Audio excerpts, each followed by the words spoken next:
games are often won through this what we could call strategic thinking, where players have to analyze their opponent's moves and plan their own moves accordingly. I'm a chess player and I do that a lot. In fact, they say you play the player, not the game. And that is so true in business as well as in games.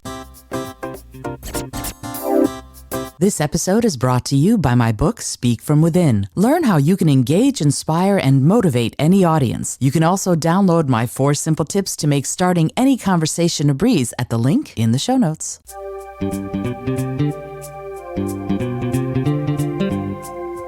Hello and welcome to the Creative Solutions Podcast. I'm your host, Isolde Trachtenberg. Whether you're writing the first sentence of a book or solving the climate crisis, to get people's attention, you need to tell your story creatively. On the show, I interview peak performers who are coming up with those creative stories and solutions. Through creativity, compassion, and collaboration, they're changing the world. I also bring you ideas and techniques to unlock your potential to do the same. And now, let's get to the show.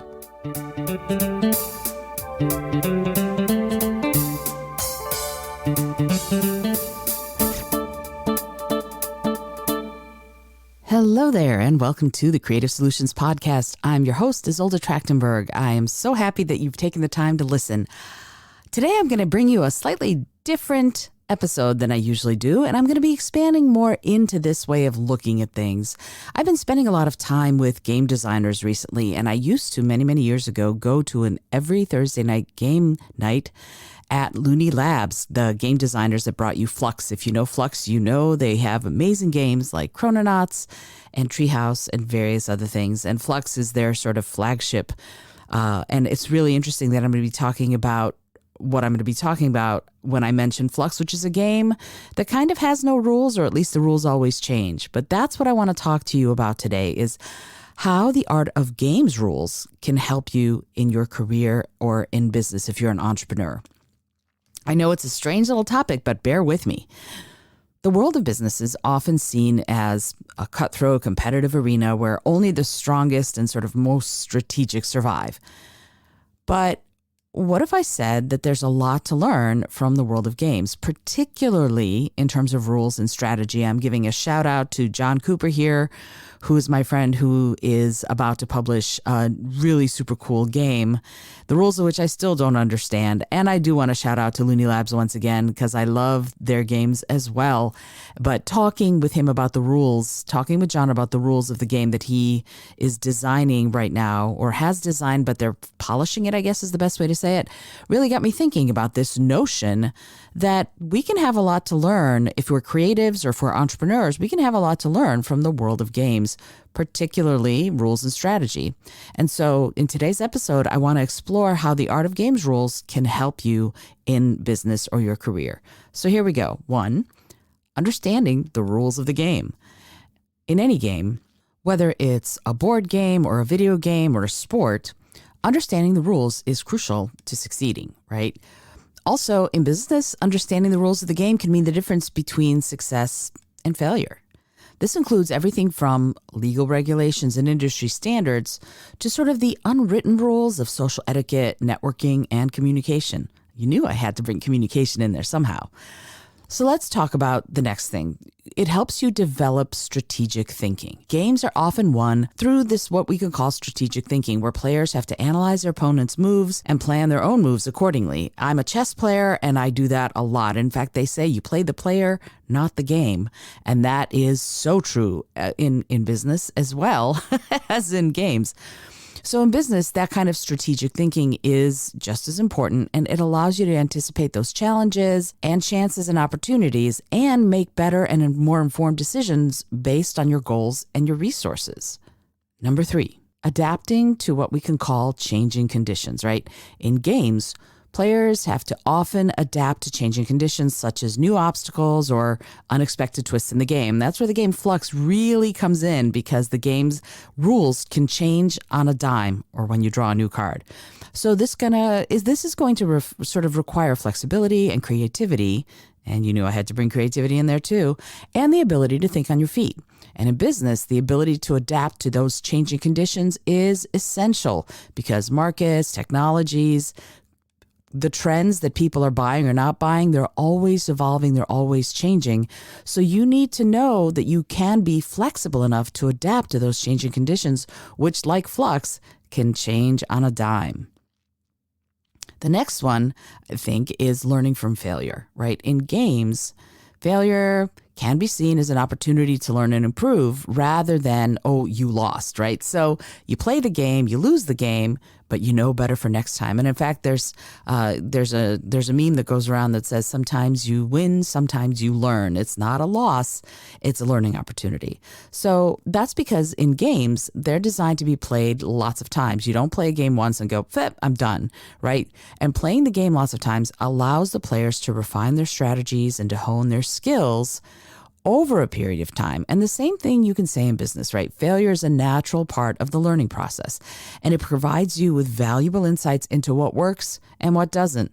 I think Edison is famous for saying, I didn't fail 10,000 times. I just found 10,000 times it didn't work when it came to the light bulb. And I know there's a whole lot of stuff about him and Tesla. I don't want to get into that, but it's the sentiment is there, and I think it's really important to think about it that way. Okay, the next thing is game playing builds relationships, right? Lots of games require the players to work together in teams or form alliances. There's an old game called Hoopla where you don't play against each other. You work together to play against the timer, which I think is you have a whole bunch of stuff you have to do in 15 minutes. So that ability to build strong relationships with the other players is often going to be the key to succeeding. And in business, it's the same kind of thing. You build strong relationships with clients, with partners, with colleagues, and that can lead to new opportunities and referrals and long-term relationships that lead right to success. The next one is embracing competition, right? Let's look at that a little bit. Games are competitive, and players have to learn to embrace competition as a way to challenge themselves to improve their skills. The same thing goes for business. Competition can be powerfully motivating, and it can drive innovation and encourage businesses to continuously improve and evolve. And I've been talking about ethical innovation. And so if companies and businesses improve and evolve towards that more ethical innovation, then we are right where we want to be as far as climate change, as far as saving the planet, as far as treating animals way better than we do, et cetera, et cetera. So one of the things that we want to think about, though, is the role of creativity in both games and business, right? In games, players often have to think creatively to find new solutions to problems or to overcome obstacles. But the same can be said in business. Creativity can be a valuable asset. It can allow businesses to differentiate themselves from competitors and find those innovative solutions to challenges, like I was saying. Another, I would say, not the other, because there's more stuff to think about. Another important point to consider is the role of risk-taking in games and also in business. Games can involve taking calculated risks, like sacrificing a piece in chess so that you can then play a strategy that will allow you to win later. Players have to weigh the potential rewards against the potential costs. In business, risk-taking is kind of the same thing. It can lead to new opportunities and growth, but it's important to remember that risk-taking should be informed by that strategic thinking and analysis rather than just being impulsive, right? Creativity sort of tends to lead towards not impulsiveness as much as imagination, but in that kind of entrepreneurial way, you also need to have strategy. It's vision and mission. Also, the importance of teamwork. Let's talk about that. Teamwork and collaboration in games and business, we can't overstate it. You have to have both. Lots of games require players to work together to achieve that common goal, like I mentioned earlier, and that can teach you important skills like communication. As always, for me, that's important. Leadership and conflict resolution, also important. How do you navigate it when you have conflicts in business and also in games? So that strong teamwork and collaboration in your business can lead to improved productivity, improved creativity, and higher morale. And that is always important too. So it's worth noting that the lessons that we can learn from games can be applied to lots of industries, lots of professions, creativity, and other ways of living and being. Game-based simulations are often used in fields like healthcare, education, and even military training to teach important skills and in the decision-making processes. So it's really another way that we can harness creativity and play in order to improve the other aspects of what we're trying to do that drives communication, strategic thinking, and ultimately business success. Because overall, the sort of art of game rules can provide those valuable insights and strategies that we need to succeed in business and beyond. And so by embracing creativity and taking calculated risks and sort of fostering teamwork and collaboration and applying the lessons we've learned from games to real world scenarios, people and businesses can position themselves for long-term success and growth. And I love that. I think that that is such a beautiful and simple yet very clarifying way of looking at business and creative businesses especially. So if you want to innovate, you want to have long-term growth and success, take a look at the art of game rules, because there's a lot of stuff we can learn from gameplay when it comes to how we live our lives and do the work of our lives. Alrighty. I know this is super cool. As I was thinking about it on the drive home from when I was visiting my friends John and Gina, I started really going, wow, it's a fascinating look at how we can use play, creative play especially, and game playing to succeed. And I love it. I've been doing a lot of thinking about this, as you might be able to tell. So I am super excited about some of the stuff that I've got going on in the Buy Me a Coffee community. I'm doing some really fun art in there and stuff that nobody else sees. So if you would love to support the show and also join the Buy Me a Coffee community, I would love to have you in there, and you'll get to see some of the cool art and some of the sort of concept stuff I've got going on for a couple of the books I'm writing, one of which is called The Mindful Creative, and I'm going to be putting little teaser chapters into Buy Me a Coffee, and maybe Patreon too. If you're more a Patreon person, let me know, and I'll put it in Patreon. I'm tending to focus more on Buy Me a Coffee now, because that's where we have sort of the greater community engagement, if you will. So if you want to join me there, the link to that is in the show notes. And as I wanted to remind you, the Seal of Ethical Innovation, the first company, is going to be named very soon. I'm very excited about that.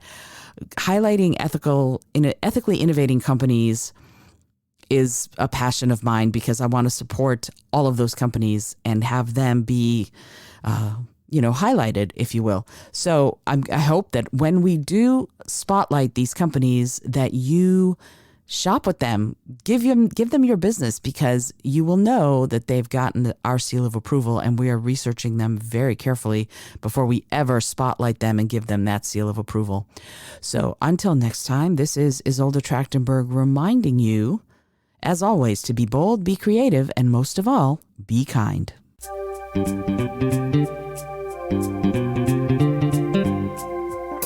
Thank you so much for joining me today. I really appreciate you being here. Please subscribe to the podcast if you're new, and it would mean the world to me if you told a friend about it. Today's episode was produced by Isolde Trachtenberg and is copyright 2023. As always, please remember this is for educational and entertainment purposes only. Past performance does not guarantee future results, although we can always hope. Until next time, keep living what you believe in.